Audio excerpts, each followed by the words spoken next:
Can you hear me okay? Great. Oh, I love a thumbs up. I love it. Thank you so much. Well, good afternoon. I'm delighted to be here with you today. My name is Dr. Tiffany Butler.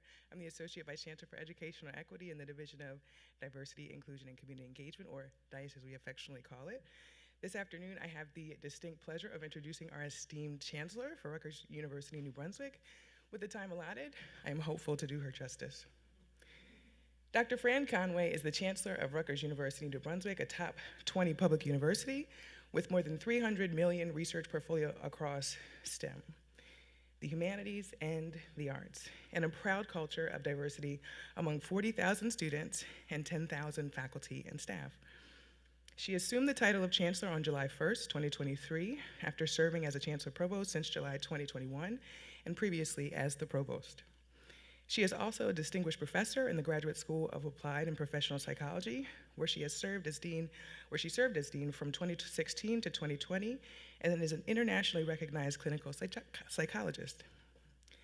As a leader of Rutgers New Brunswick, Chancellor Conway champions the Academic Master Plan, a comprehensive blueprint for the institution's future based on 4 pillars of excellence: scholarly leadership, innovative research, student success, and community engagement.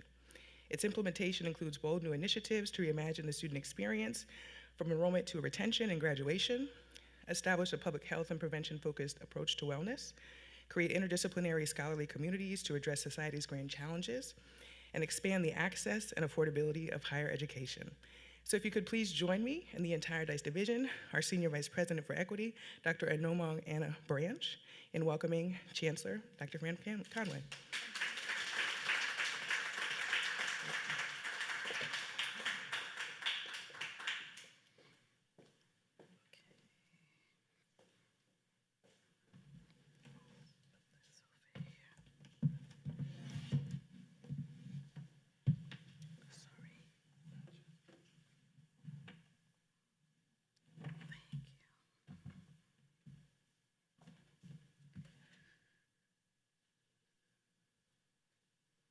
Okay, so thank you, Dr. Butler, for your lovely introduction.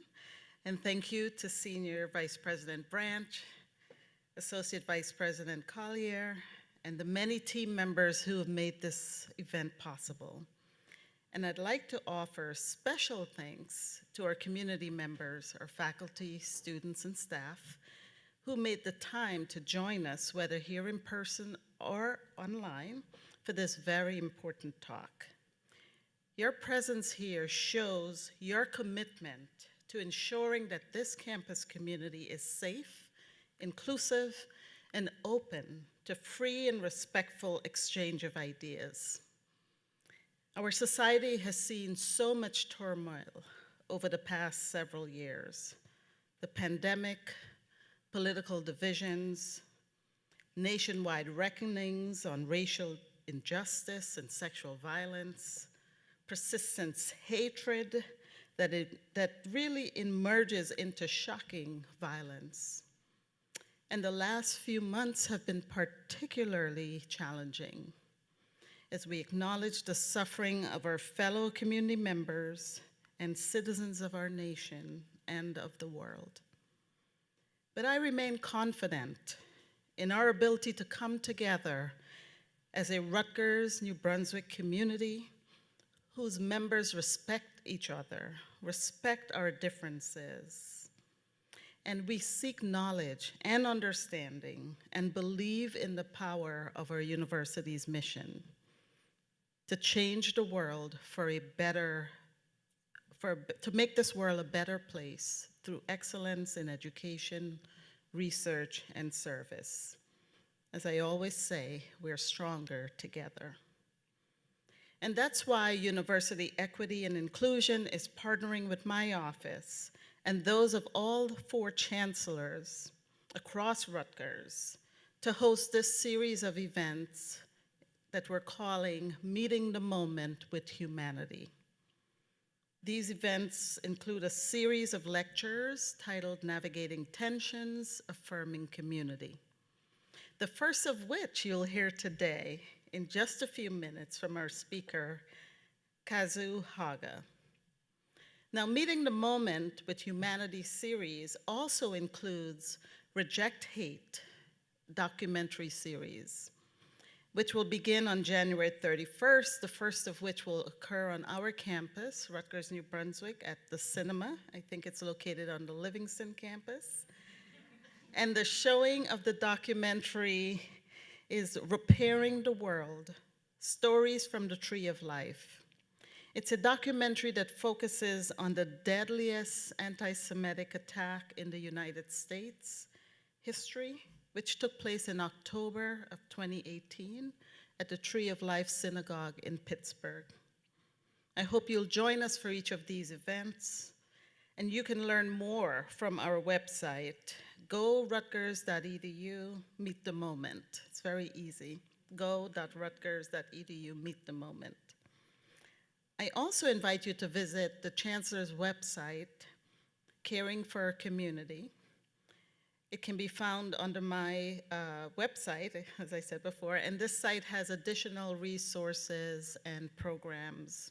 It also talks about what New Brunswick is doing to keep our community safe and to foster dialogue, respectful dialogue. Which brings me to today's highly anticipated speaker, Kazu Haga. He's a nationally regarded practitioner of nonviolence and restorative justice who teaches conflict reconciliation, organizing, and mindfulness in prisons, jails, high schools, and youth groups, and with activist communities across the country. Now, he encountered the work of social change and nonviolence at the age of 17, I won't say what year, when he participated in the Interfaith Pilgrimage of the Middle Passage, a 6-month walking journey from Massachusetts to New Orleans to retrace the slave trade. Powerful. He spent a year studying nonviolence and Buddhism while living in monasteries throughout South Asia, and returned to the US at age 19 to begin a lifelong path in social justice work. He wrote a book, Healing Resistance, a radically different response to harm, very much what's needed today. And he is a core member of the Fierce Vulnerability Network and the Ahimsa Collective. Kazu Haga, thank you for coming here, for joining us and helping us create the kind of atmosphere that we want here at Rutgers. Welcome to Rutgers if this is your first time, and we can't wait to hear what you have to share with us today. Thanks.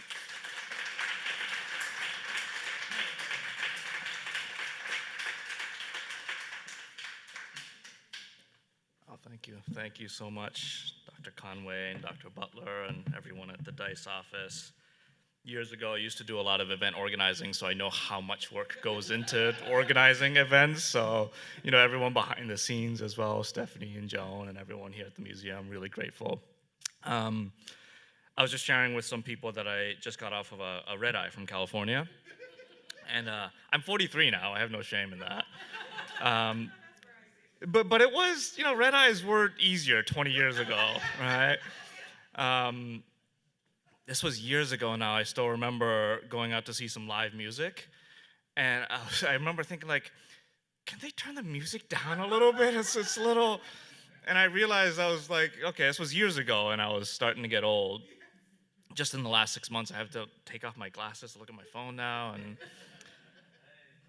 And that's the nature of life, though, right? As we all get old, and there's nothing that is permanent. But I was thinking that there actually is something that is constant, which is life. Individual life, of course, is not. Everyone is born and everyone dies. But I'm talking about life itself.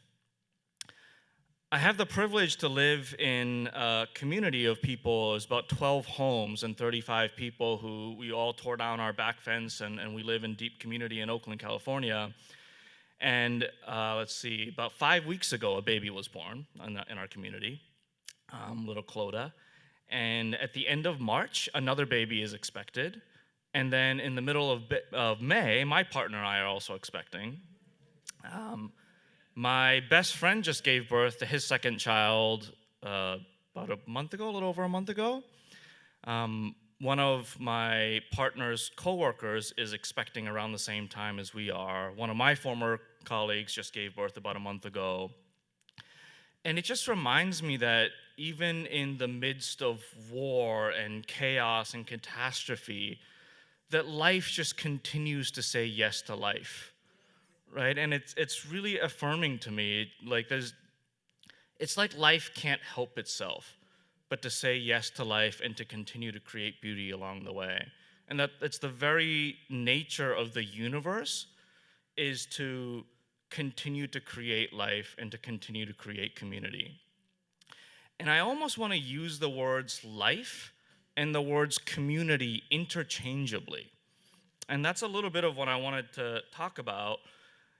I've had the great privilege to spend the last almost 2 decades now being taught and mentored by elders from the civil rights movement who work very closely with Dr. King, and really deepening in the philosophy of Dr. Martin Luther King, like the stuff that they didn't teach in public high school.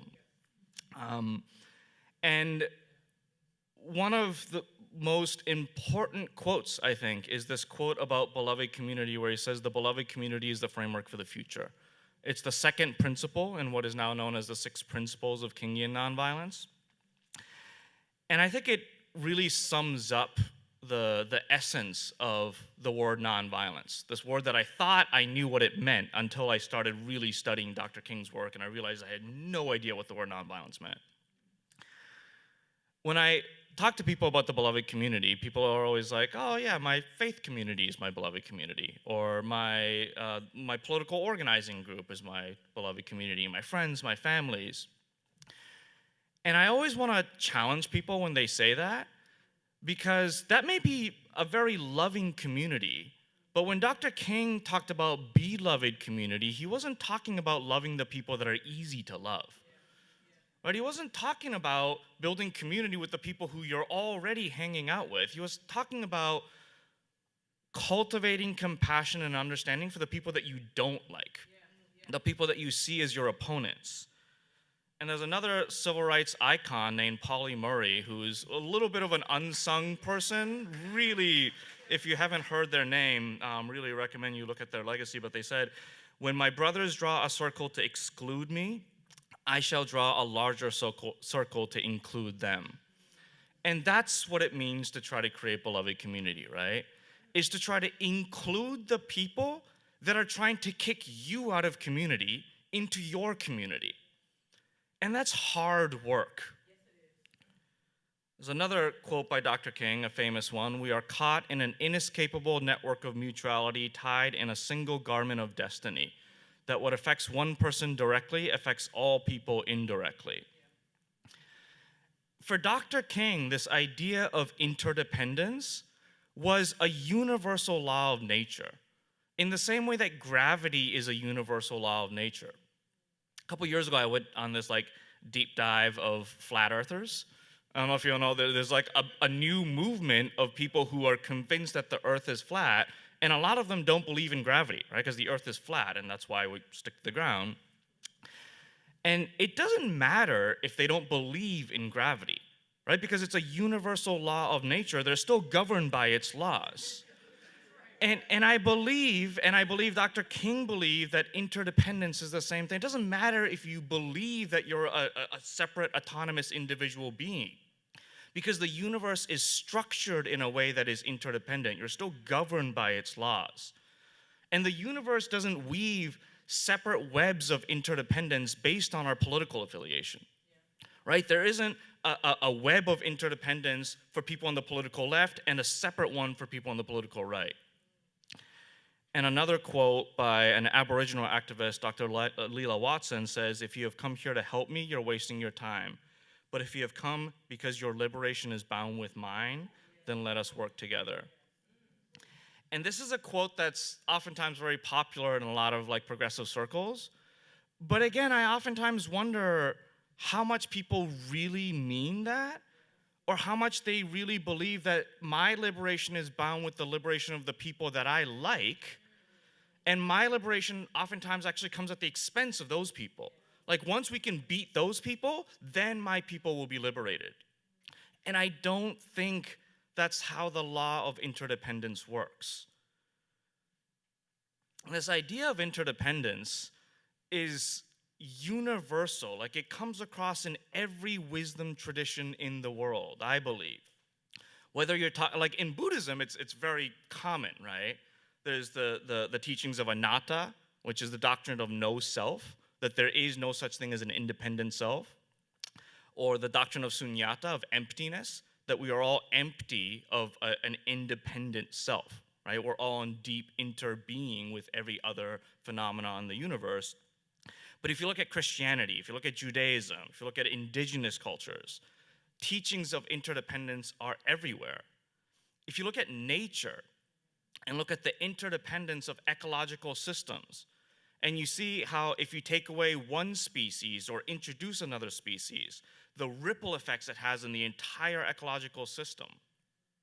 And in science, whether you're talking about quantum entanglement, when two particles becomes entangled and begin to influence each other across space, or whether you're talking about the scientific reality that 9/10 of the cells that make up my body are actually non-human organisms like bacteria and viruses, right? And together, they make up me. Luckily, the earth is a big place. Beloved community is a big place. I have a friend named Sierra who used to say that beloved community is a big place. And someone could be all the way over there in beloved community.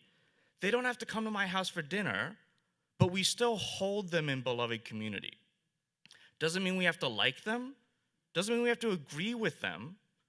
It means we are honoring their dignity and sanctity as a human being, and we acknowledge that at some point, if they are not liberated, then I am not liberated, right? Doesn't mean they have to come to our birthday parties, but it does mean that we have to acknowledge our shared humanity with each other. And one thing that I've noticed that helps with that is the magic of story. I've had the privilege to work with hundreds of incarcerated people over the years, mostly in prisons across California.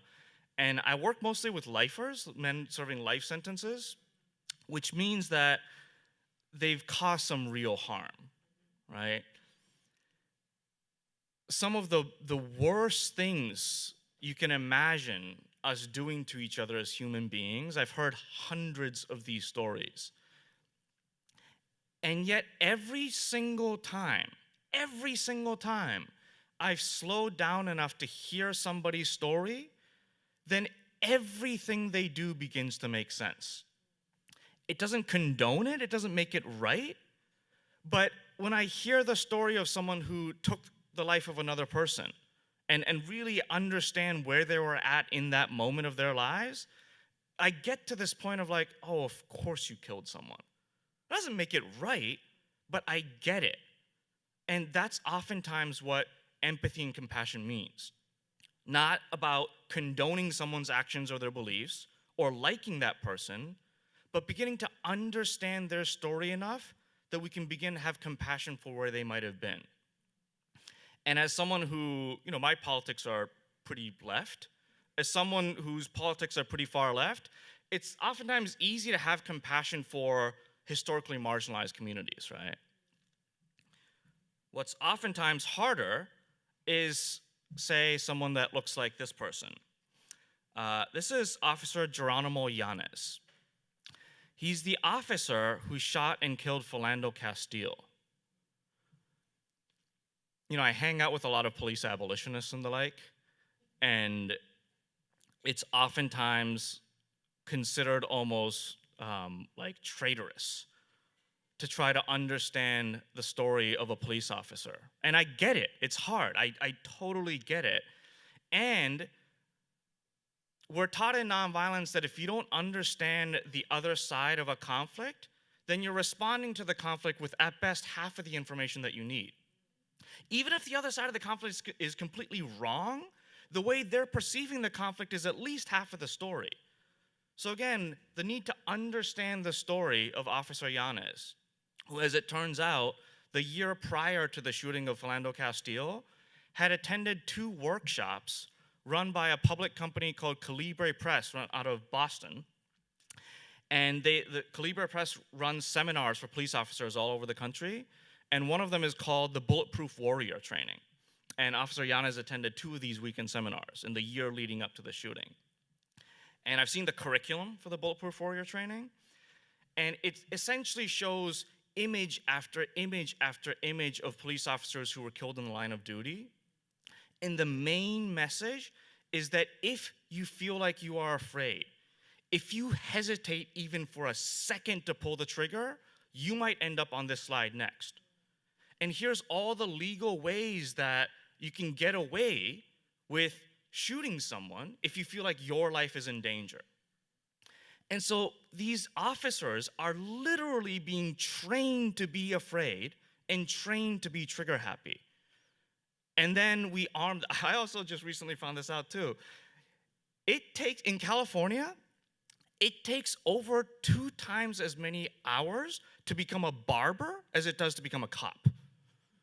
And so I think we really underestimate how poorly trained police officers are and how they're being trained.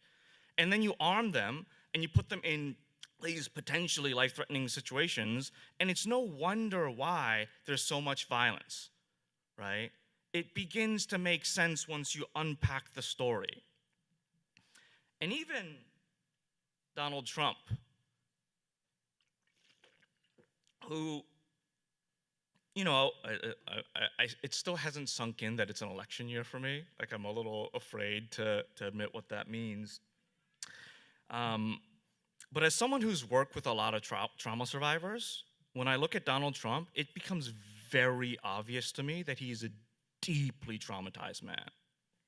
And he has this like massive gaping hole in his heart that he's constantly trying to fill with external validation. And I remember years ago, right after his first presidency, his first election, I heard Noam Chomsky being interviewed on Democracy Now! And he was saying that Trump is not a fascist because fascism is a legitimate ideology, and Trump has no ideology. He's just operating from a place of fear.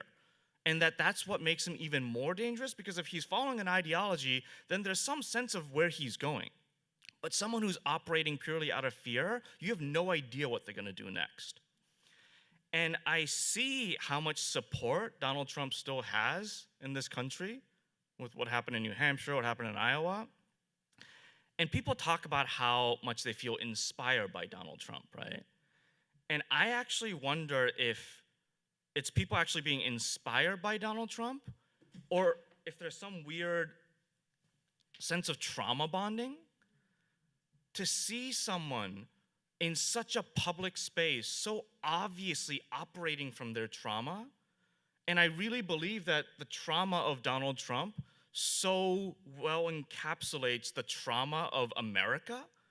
And a lot of people who share that trauma can look at that and identify with it and saying, there's something happening there that I can also feel.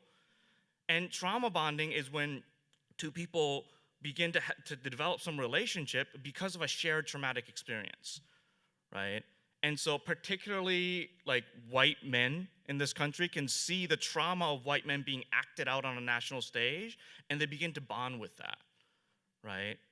And so then it begins to become a little bit easier for me to have compassion. Not to say that I agree with anything coming out of Donald Trump's mouth, but it begins to become easier to understand why these things are happening. We live in a world filled with triggers, whether it's a dog that's barking after us, or we get a call from the boss that we don't like, or we look at our schedule for the next week and it's so jam-packed with meetings that at times our body feels like it's in danger. And what happens when we feel threatened is we go into panic. And what happens when we go into panic, as some people may know, is in our brains, we go into what psychologists call the amygdala hijacking, where the amygdala, which is an older part of our brain, it's the emotional center of our brain, hijacks our prefrontal cortex, which is right on the other side of our forehead. The prefrontal cortex is the most evolved part of our brain, and it's the part of our brain that's known as like the executive functioning center of our brain. When we lose access to our prefrontal cortex, we lose our ability to think about logic and rationale. We lose our ability to take in new information or take in different perspectives. Everything becomes black and white. We become hyper-reactive and hyper-vigilant. And part of why this is happening is because the prefrontal cortex is a part of our brain that requires a lot of energy to run. So when we feel like our life is in danger, our brain automatically channels as much energy as it can into the parts of our brain that is responsible for our immediate survival. Like if a saber-toothed tiger is running after you, you don't need to think about logic. There's nothing, there's no rationale that you don't need to think about, oh, if this tiger gets me, it's gonna hurt, it might kill me, so I better run. You just run, right? Binary thinking is fine. That's a very black and white situation. And at the same time, all this is happening in our brain, something is also happening in our body, which is the activation of something called the sympathetic nervous system. And what that does is it pumps adrenaline and cortisol throughout our entire body. It increases our heart rate, our muscles tighten up, our digestive system shut down. And again, all of these things prepare our bodies for the fight or flight response. The reason I'm saying this is because when our amygdala hijacks our prefrontal cortex, when our sympathetic nervous system kicks in, our ability to practice nonviolence goes out the window. Our ability to practice community goes out the window. Our ability to think about nuance, our ability to take in different information, our ability to have compassion and empathy, that all goes out the window because that's not necessary for immediate survival.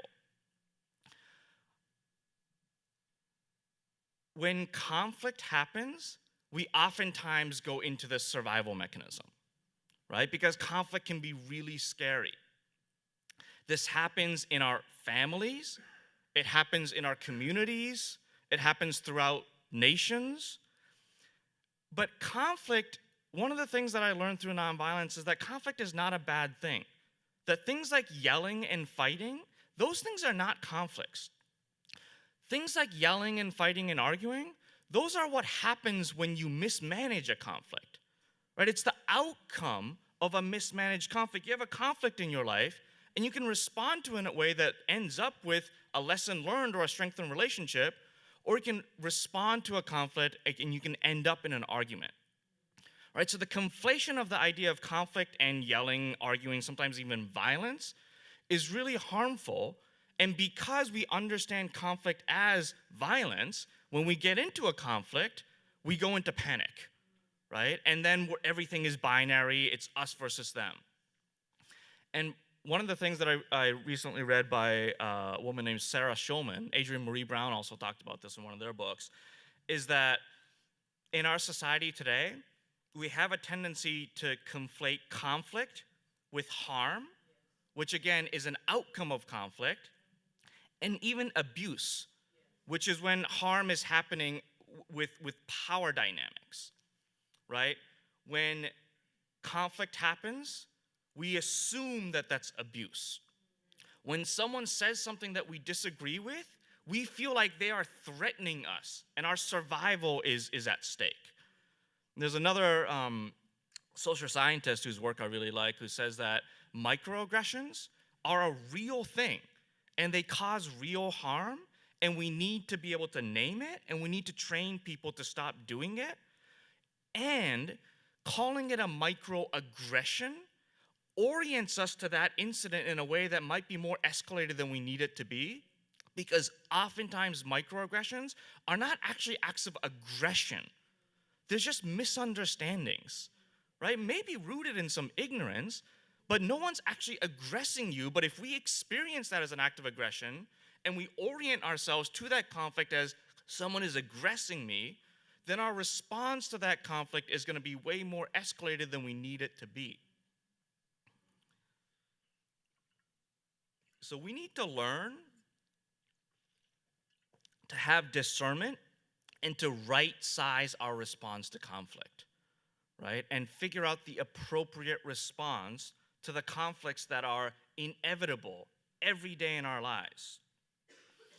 If someone is pro-choice, it doesn't mean that they want to kill babies.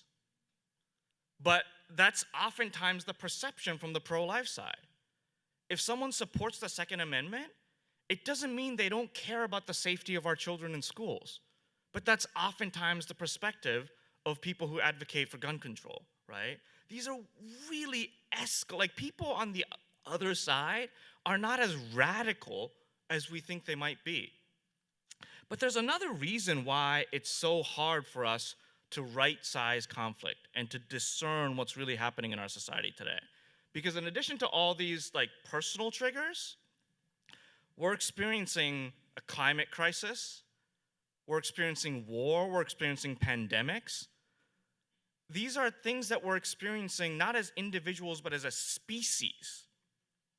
And so what that leads to is a collective panic zone. Like as a species, we are constantly getting triggered and going into our fight or flight response. And so as a species, we are experiencing like collective trauma responses, right? If I experience a traumatic response, I go into black and white thinking.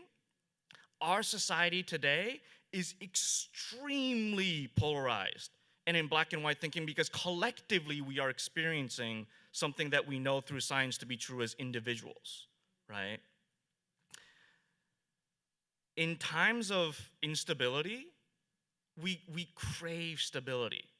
And there's something so stabilizing about an us versus them worldview because it's simple. It's not complicated. And that simplicity feels safe and it feels grounding. In times of uncertainty, we want certainty. And if there's an us and there's a them, well, at least there's an us that I belong to, right? And that feels safe. But that us versus them worldview, I believe, is ultimately delusional. I know more than I care to know what it feels like to not belong. And I'm pretty sure that everyone in the world knows deeply what it feels like to not belong. We've all experienced this. And psychologists will also say that this fear of not belonging and being alone and isolated is one of the most common sources of trauma as human beings because we are communal creatures, we are interdependent creatures. Every single person experiences this. And at the same time, if we do live in an interdependent world, then there's nothing outside of belonging, right? There's nothing outside of interdependence. Not belonging is actually not an option. It's not something that can happen. It's not something that can exist within the boundaries of an interdependent reality. And yet, so many of us, perhaps all of us, have some fear of not belonging, which is why a lot of the work when I started, when 17, 18 years old, was around protesting and fighting for justice. And over the last 10 years, I've really started to focus more and more on healing work. Because I've noticed that the more I heal, the more I can ground myself in universal belonging. And the more I know that I belong, the less I feel a need to threaten another person's sense of belonging. But it's also not enough. Healing work, it's not enough. And it's not enough for two reasons. One is individual liberation is a delusion. Like the billion-dollar wellness industry will tell us that if we pay thousands of dollars to go to a yoga retreat and get all of our groceries at Whole Foods, we will become more free. But in an interdependent world, there's no such thing as individual liberation. There's only collective liberation. And also, there are systems and institutions and cultural norms that are in place that keep us from belonging, that are constantly, actively creating harm and separation at a pace that is much faster than we can heal at the individual level. There's a leader in the Black Lives Matter movement who once said that we're told to heal collective wounds as individuals. Like, so much of our wounding is relational and collective and generational, and yet we're taught to go to an individual therapist and work it out. And I have an individual therapist. I love individual therapy. There's a role for that, but it can only get us so far, right? And so there's always going to be a need for powerful movements to fight these larger systems. And in my time in movement work, in nonviolence, we're taught that the more a conflict is escalated, the more we have to escalate our nonviolent response to that conflict. So at an interpersonal level, if someone's having like a difficult day, you can go to that person and say, hey, everything's fine, just take a deep breath, right? And if we kind of zoom out of that fractal, at a social level, we might fill out a petition. That's the appropriate response to a low-level escalation of conflict. But as the conflict escalates, our response to that has to escalate too. So we might have to get in between two people who are fighting and pull them apart from each other. We might have to occupy bridges and government buildings. Right? That's why the movement for Black Lives never fills out petitions, because the conflict that movement is responding to is way too escalated for that. But one thing I've noticed in my time doing nonviolent action work is that the more we escalate our responses to conflict, the more we escalate our tactics that we use to respond to violence, the more we tend to escalate polarization. Right? The more we escalate this us versus them worldview, which again makes sense because the conflict is so escalated, the conflict feels so black and white. If you're in a demonstration and there's screaming and yelling and you might get tear gassed, it's very easy for us to go into the panic zone. But again, I believe that us versus them worldview is at the heart of what is destroying this planet.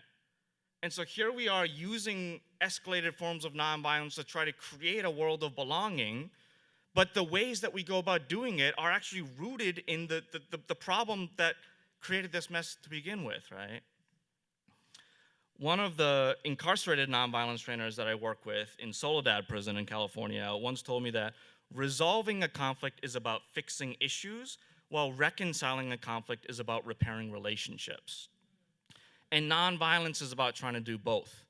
That oftentimes in our movement work, we go about trying to fix issues, like what's the legislation that we need to pass? What's the policy we need to change? And that's obviously a part of it, right? You have to fix issues in order to be able to address the relationship. But too often, we only focus on fixing the issue, and we don't place any emphasis on the relationships that were harmed because of the conflict to begin with. And so if we don't reconcile the conflict, that animosity and that division is still there, and it's just going to surface in some other issue that we're going to need to fix later, right? So how do we build social movements that have the power? How do we mobilize the power to fix issues, but also cultivate the love to repair relationships? Again, a lot of that work has to start at the individual level. I'll share one more story. Years ago, I had the honor to facilitate a dialogue between a woman named Cynthia and a man named Richard, and I have their permission to share their story. Cynthia is an indigenous grandmother who lives in California, and 20 years ago, her son Mitchell was murdered. And Richard is one of the men who took her son's life away. And 20 years after this crime, Cynthia reached out to us at the Ahimsa Collective and said, I want to have a dialogue with Richard. I've never had the opportunity to come face to face with him. It's a whole other thing about the criminal justice system, and they never actually give people an opportunity to be in dialogue with each other at all. I can go on a whole other rant about that, but and it took 6 months to bring the dialogue together, to talk to both sides individually. And I remember the day the dialogue happened, we went in and went into the prison that Richard is in, and we sat Cynthia down, and I went around the corner to the holding tank where Richard was, and he was already shaking and already crying. And I sat down next to him and talked to him for a little while, and when he was ready, we stood up, and he turned the corner, and he saw Cynthia down the hall, and he just completely broke down. And Cynthia stood up and opened her arms, and they just embraced in this hug that felt like it lasted hours. And then they talked for 6 hours nonstop. And I could tell you so many magical moments from that day, but one moment where Cynthia was holding Richard's hands, and she was saying, I had a dream that I needed to hold your hands because these are the hands that took my son's life away, and I needed to have a different relationship with these hands. And is this like thing where it's almost as if Cynthia was there holding Richard's pain and helping him heal through his lifetime of violence. And I realized that in this interdependent world where there's no up, down, left, right, there is no binary, that restorative justice work at its best begins to blur the line between victim and perpetrator and can just acknowledge that harm is here and we all need healing. Obviously, what happened with Cynthia and Richard is like bench pressing 300 pounds. Right? It took them both 20 years of their own healing journeys to get them to that place, right? And so what are the 10-pound weights that we can start with? Part of it is just learning to breathe. When we realize that we're in our panic, to be able to name, like, oh, I'm in my panic, let me take a deep breath. But also, as someone who's had a meditation practice for 15 years, I didn't realize when I started meditating that I didn't know how to breathe.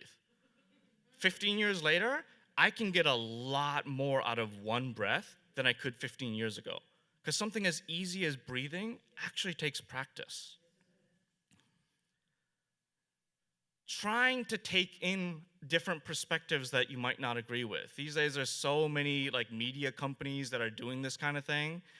Rather than getting our news from the tunnel vision, the echo chamber that is social media, All Sides, which is a news site that takes the headlines and gives like a really short summary of what's going on, and then links to perspectives from the left, right, and center, so you can get all perspectives. Places like Open to Debate, Braver Angels, which does amazing work bringing people together across divides. These are places where we can begin to practice taking in different perspectives so that when we actually experience it in real life, we're not as triggered. And then potentially even moving on to something I love to do, which is to take in like extreme perspectives that I disagree with, right? To begin to see if I can try to understand where that perspective is coming from.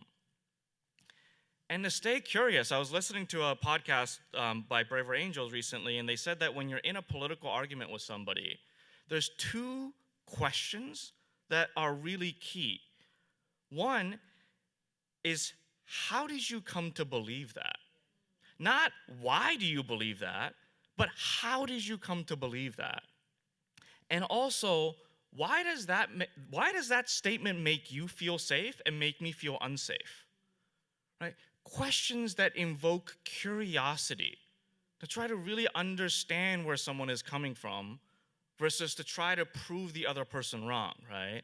And again, we need it to be grounded enough, and we need to have that prefrontal cortex connected in order for us to hear these different perspectives.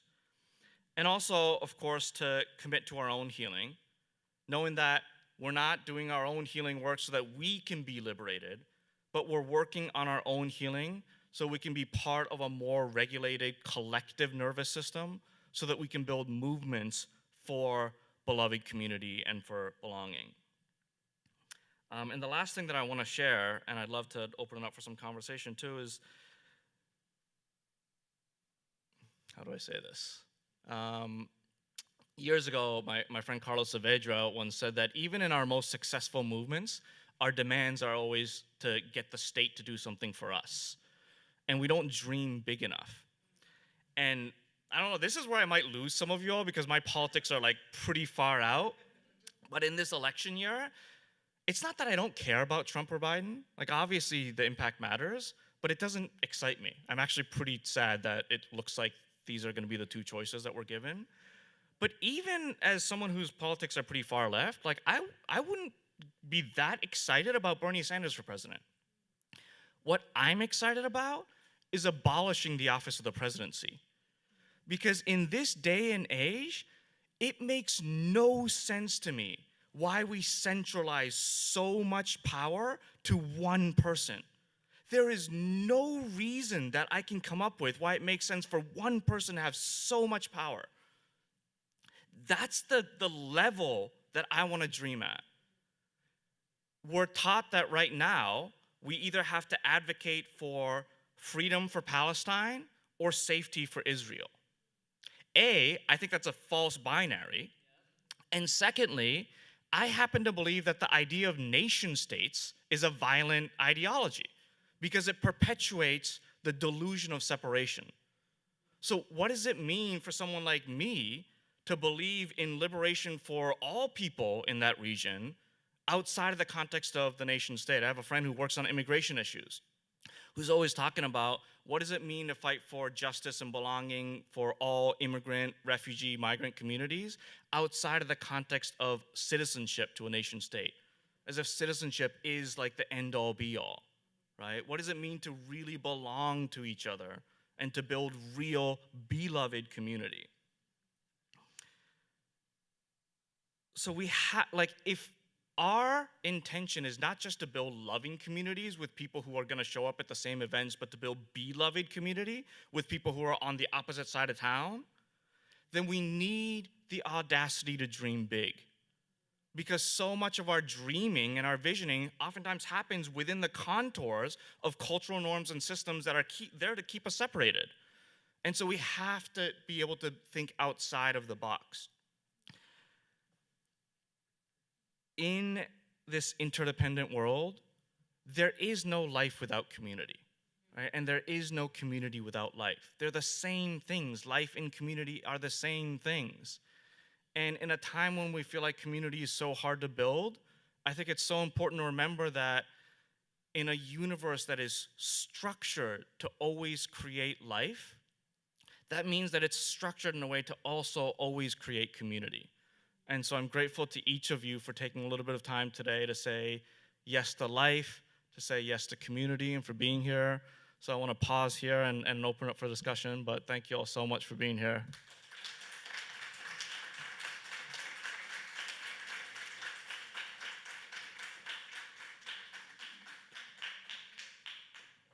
Okay, is it on?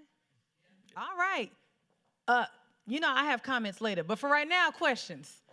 Questions. Or answers. I went Or with Dharma answer- Talk where the and teacher pardon opened up the me. Q&A with, all right, who's got some answers? So Coming back. questions, answers, reactions, anything. Thank you so much for this. There's so much goodness to unpack after we leave and continue our conversations.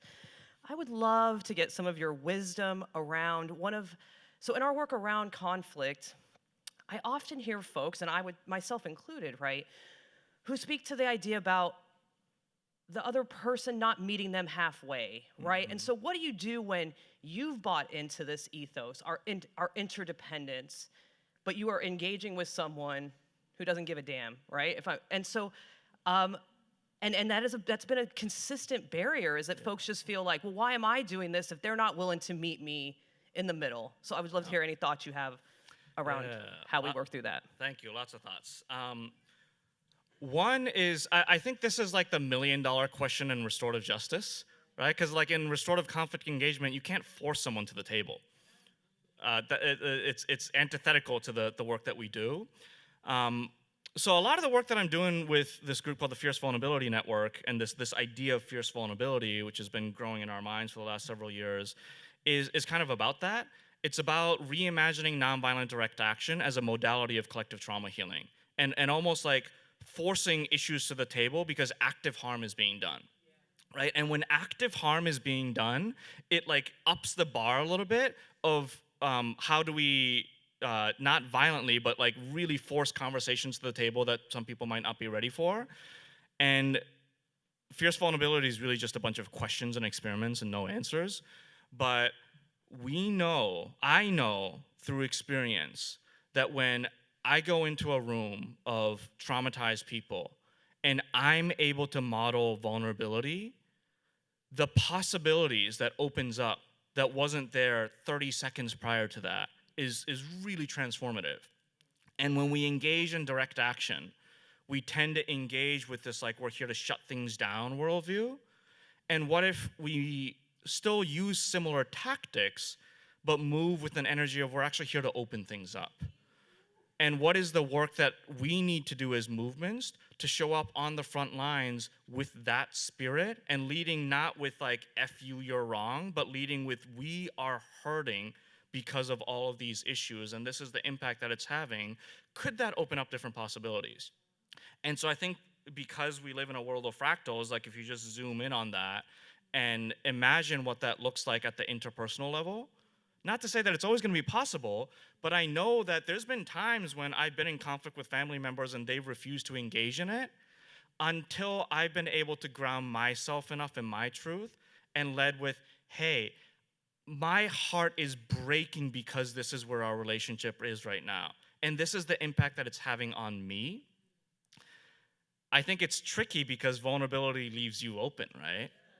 And there's a person named Reverend Nadia Bolz-Weber who says, preach from your scars, not from your wounds.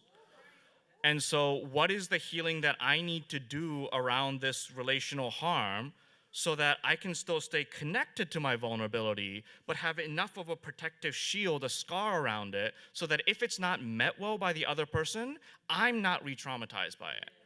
Right? And so again, like what's the work that I need to do to prepare to show up in that relationship in a way that might open up a little bit more willingness on their part and keep me protected, right? And so that's some of my thoughts, yeah.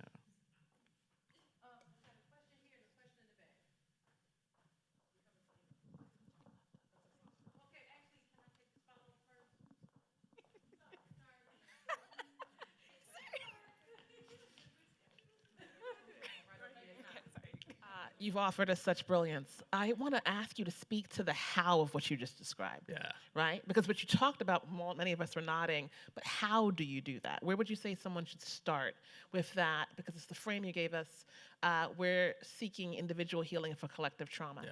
Right? And so that frame of the how. Yep. How do you do healing work that allows you to be vulnerable but not re-traumatized? I think that's what so many are struggling with. Yeah, there's no cookie cutter way, right? So I'll just share kind of my own journey. I remember years ago, I went to this group retreat called JAMS. JAMS are these like week-long transformative retreats run by this organization called Yes, which I'm honored to be part of now. And I talked about a childhood traumatic experience for the first time out loud. And at that moment, I was like, this is something that happened 20 years ago. People are sharing vulnerable things, so I'm going to open up, but it's not that big of a deal. I've healed. I'm over it. And then I went into complete panic and just completely broke down. And I realized at that moment, A, I need to have a conversation with my family. And B, the idea of having a conversation with my family was the scariest thing I could think of to do. And it took me 8 years to get to that conversation with my family. And it was individual talk therapy, it was meditation retreats, it was journaling, it was having conversations with my friends. It was like whatever works for you. But I will say again that like harm happens in relationship, and I really believe that healing also has to happen in relationship. And so like community mental health work is so valuable. For me to be able to say, I experienced this, I'm hurting because of this, I'm ashamed of this, in a community, and to know that if I say this thing that I'm ashamed of out loud, on the other side of that is even deeper belonging, is incredibly liberating. And so like I love talk therapy, I love my therapist, and we need more and more community grieving spaces, community raised spaces, community healing spaces. I think that it's such important work. Check out yesworld.org. Yeah.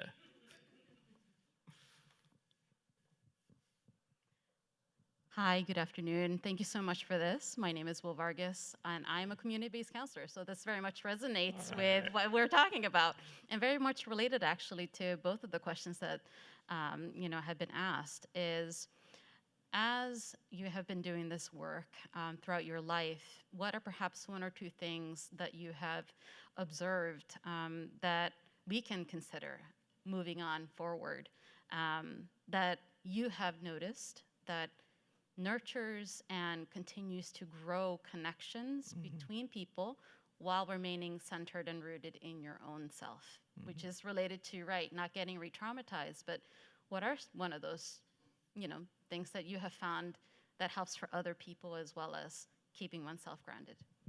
Thank you. I keep wanting to go back to jams. I actually just, these last 2 days, I was hosting the Asian Diaspora Jam team, because we're organizing the Asian Diaspora Jam in March. And so it was just 6 of us meeting in our home. And so much of the work that happens at jams is just like, actually, let me say this. In the organization that I used to work with, every week we would start our staff meetings with a check-in circle. And years ago, when our organization was just 2 people, our check-in circles would oftentimes last 45 minutes every week, right? And in our culture where we're taught to ask people how they're doing and then to respond by saying, I'm doing fine, how are you? To take the time to say, actually, I'm not doing okay and I need support is so supportive and transformative, and it's such an easy thing. Like, there's a way in which things like healing is really complicated and takes a lot of training and expertise and all that, and there's another way in which healing is so simple. It's as simple as looking people in the eye and saying, how are you really doing? And not trying to fix them, not trying to interpret what's going on for them, but just being there for them.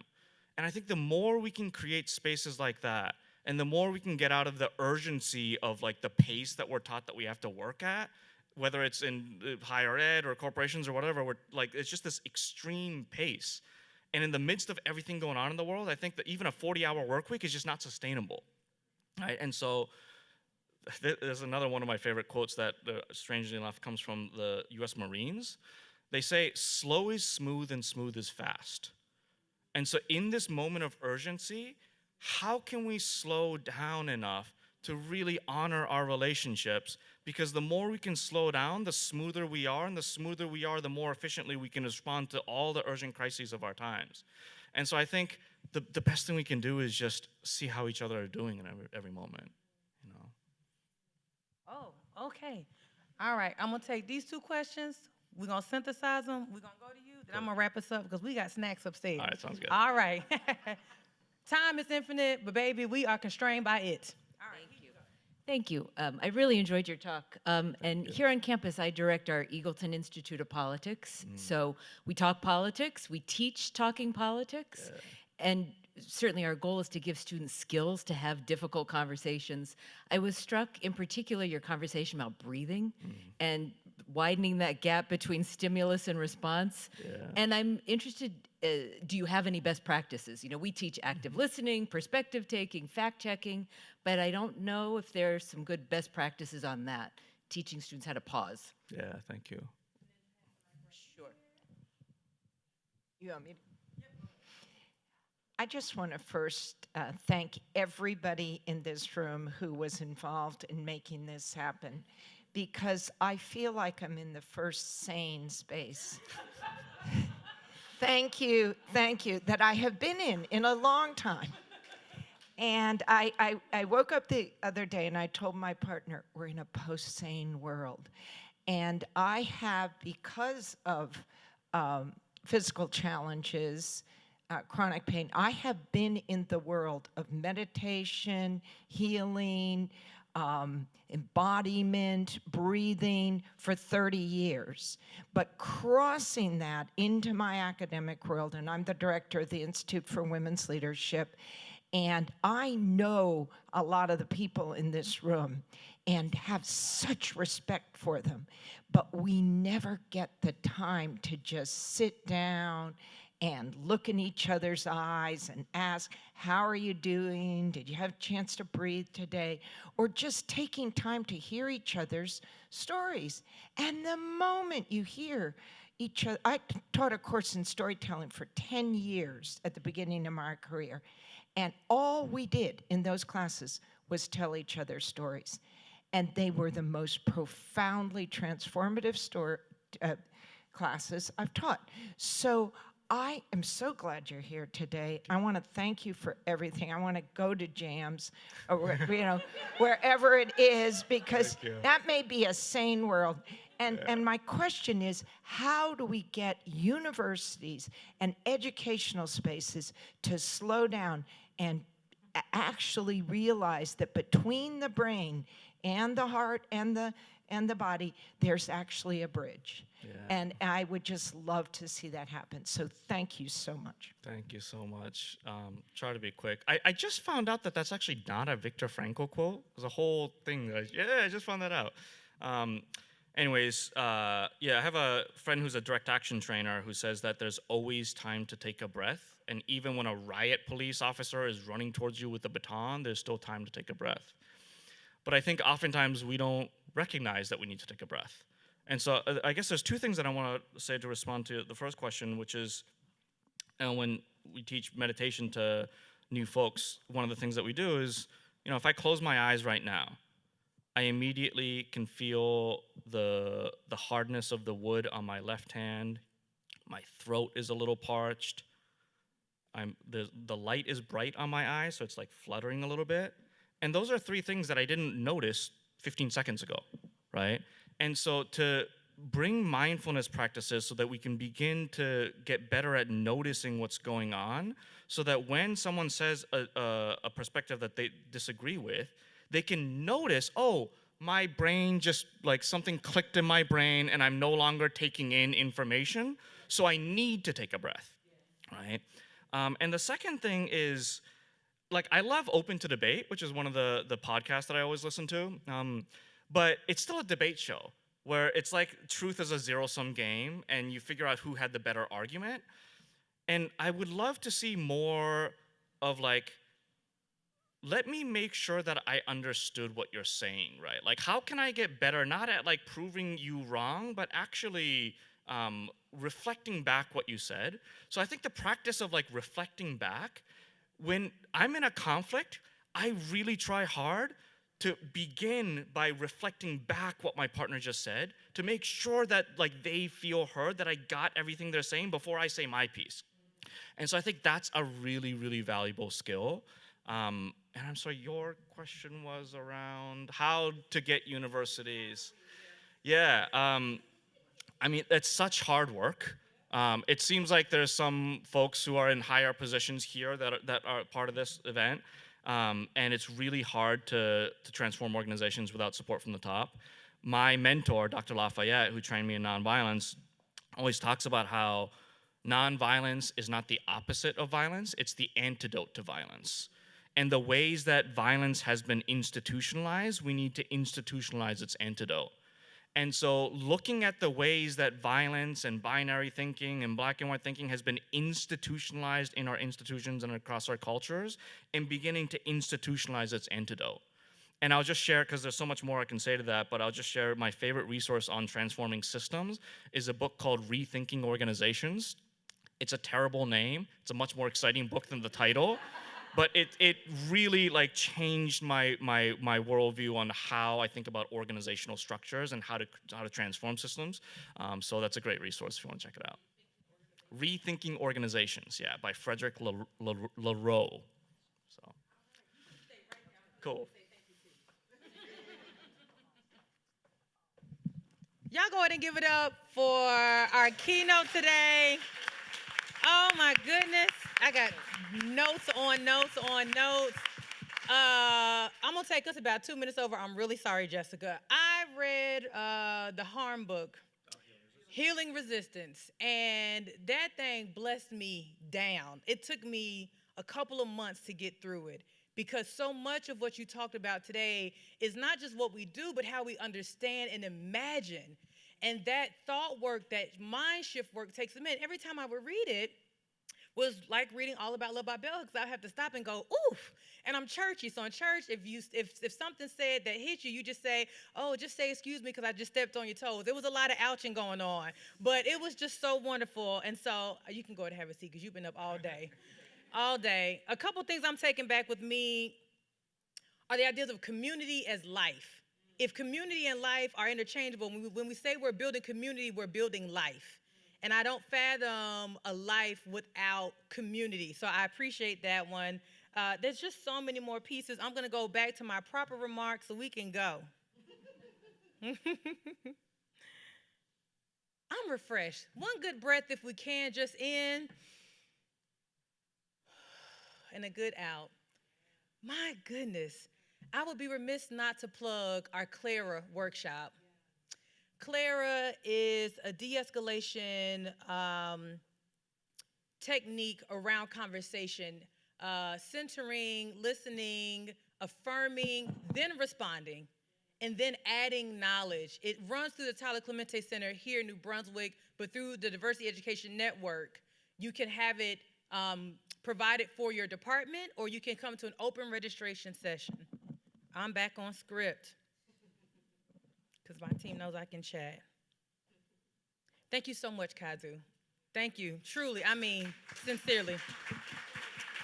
I think of moments such as these as organizational pause moments of rest, where we get to stop and folks get to gather in real time or on a live stream, shout out to the live stream people, to make a conscious choice to still ourselves and explore what someone else has to offer us that could aid in our reflection and our forward action. I hope that folks are taking with them tools, perspectives, and commitments needed to be in community and not just in proximity with folks in the midst of rapid polarization, discomfort, and profound grief. I'm also a death doula and a birth doula, and I feel grief all the time around me. Today's talk is part of a larger series, Navigating Tension, Affirming Communities. We are going to have our next one on February 28th, but next week you can catch us with Repairing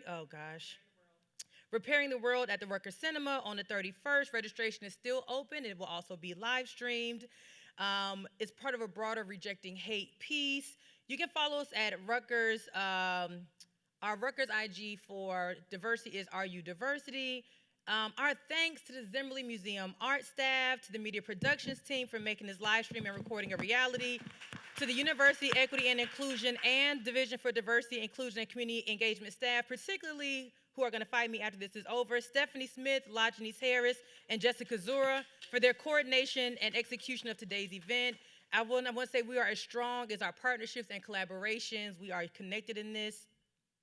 A final thank you to every person who joined the talk here in live stream, and folks who are going to join us later. Come back to this.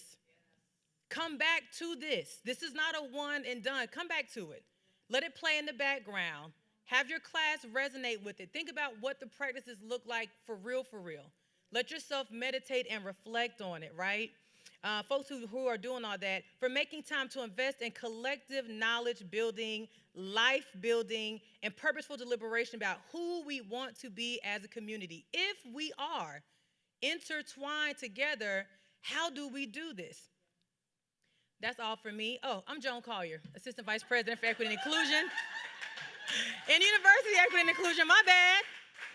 Folks online, we'll see y'all later. Everybody here, it's snacks upstairs. Let's go fellowship. Thanks, y'all.